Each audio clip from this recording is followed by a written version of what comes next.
ओम स्वामी श्री सद् गुरुदेव भगवान की जय। अब जैसे कि पिछली बार हम लोगों ने पढ़ा था कि भगवान श्री कृष्ण कौन है, उन्होंने किस चीज़ को बताया था, गीता के बारे में उन्होंने क्या किया है और उनकी लीलाएं कौन सी हैं और उनके बारे में हम लोगों ने जाना था। अब इस बार हम लोग अध्यात्म के मतलब गीता के अंदर क्या क्या चीज़ें हैं उनके बारे में जानेंगे। वास्तव में योगेश्वर श्री कृष्ण ने मोहग्रस्त अर्जुन को अविनाशी योग गीता द्वारा युद्ध में प्रवृत्त कर शाश्वत विजय प्रदान कराई थी।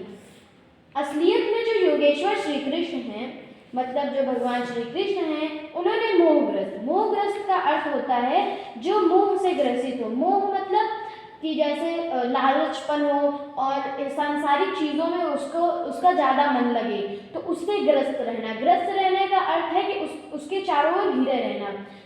अर्थ के जो अर्जुन है वो मोह के चारों ओर घिरा था, तो उसको भगवान श्री कृष्ण ने अविनाशी योग इसमें कहा गया है गीता को, जिसको उसे गीता को मतलब गीता प्रदान की थी। गीता को बताया था भगवान श्री कृष्ण ने अर्जुन को, जिससे कि उसने शाश्वत विजय प्रदान कराई थी, मतलब वो शाश्वत विजय प्राप्त कर पाया था। शाश्वत विजय मतलब उसने जो असली विजय होती है, अपने जीवन की जो असली विजय होती है। जैसे ये सांसारिक विजय होती है कि हाँ वो उसने राज्य जीता, हार गया, ये होता है, पर शाश्वत विजय मतलब जो कभी हार ही नहीं सकता और शाश्वत विजय में है कि तो मतलब कभी वो खत्म भी नहीं होगा, तुम मर जाओगे तब भी वो शाश्वत विजय तुम्हारे पास है, मतलब उसने भगवान को प्राप्त किया था।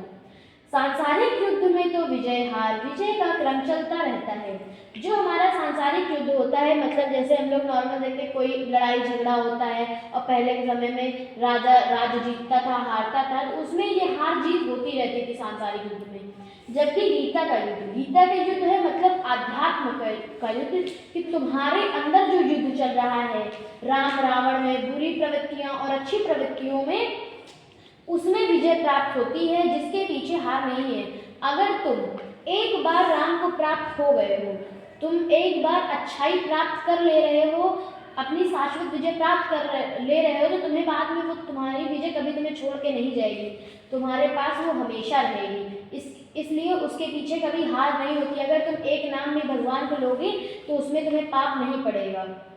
गीता एक संपूर्ण साधनात्मक ग्रंथ है। जो गीता है वो एक संपूर्ण साधनात्मक ग्रंथ है, मतलब साधनात्मक ग्रंथ की साधना से जुड़े मतलब कि अध्यात्म से, परमात्मा से, ध्यान से, इन सब से जुड़े चीज़ों के बारे में उसमें है। गुरु शिष्य संवाद है। गुरु शिष्य संवाद का अर्थ है कि जो गुरु मतलब संवाद मतलब होता है कि कन्वर्सेशन, कि वो आपस में बात कर रहे हैं, तो उन दोनों के बीच में जो बातें हुई, जो प्रश्न और उत्तर हुए, वही उसका एक संवाद का ये पूरा ग्रंथ है।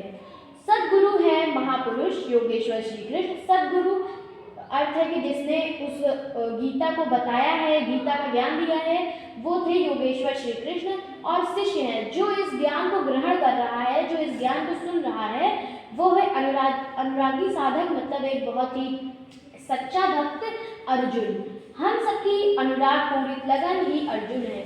और ये अर्जुन और श्री कृष्ण कुरुक्षेत्र में तो असली में दे रहे थे, पर ये एक आदमी के अंदर है।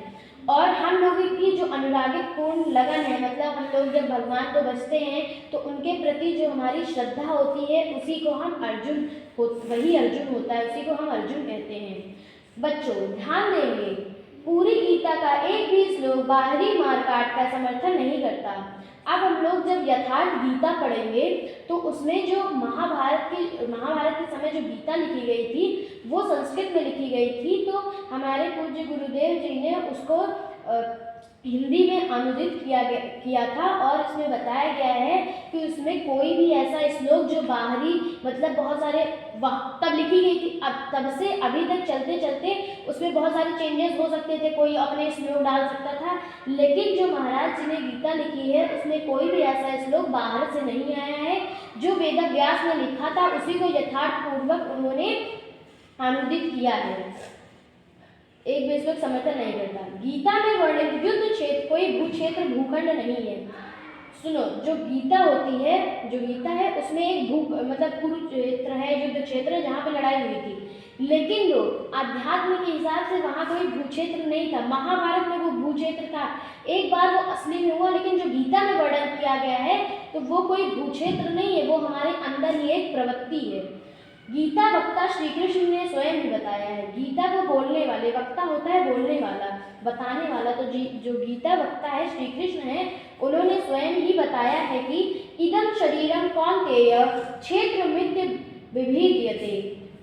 कौन्तेय, यह शरीर ही एक क्षेत्र है। कौन्तेय का अर्थ है, कौन्तेय का मतलब है इस श्लोक में कि यह शरीर एक क्षेत्र है, मतलब हमारा जो पूरा शरीर है वो एक जगह है। जो गीता में भूखंड युद्ध क्षेत्र बताया गया है वो हमारा शरीर है। यह युद्ध किसी अनुरागी साधक के अंतःकरण में ही चलने वाली अच्छी और बुरी प्रवृत्तियों का संघर्ष युद्ध है। और जैसे कि जब वहाँ पे युद्ध क्षेत्र में लड़ाई हो रही थी तो एक तरफ पांडव थे, एक तरफ कौरव थे, मतलब एक तरफ अच्छी प्रवृत्तियां, एक तरफ बुरी प्रवृत्तियां।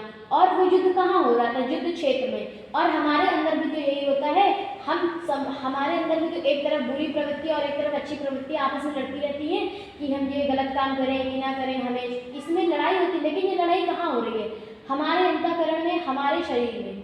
तो हमारा शरीर इसीलिए युद्ध क्षेत्र है। महाभारत में युद्ध क्षेत्र में लड़ाई हो रही थी बुरी और अच्छाई प्रवृत्तियों में, और यहाँ पे हमारे शरीर में हो रही, तो हमारा शरीर युद्ध क्षेत्र कहलाया गया है।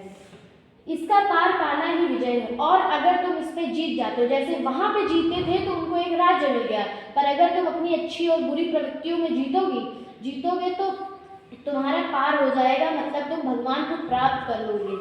योगेश्वर श्री कृष्ण ने महाभारत के पात्रों का उदाहरण देकर उन्हें उद्देश्य बनाकर गीता का उपदेश दिया है।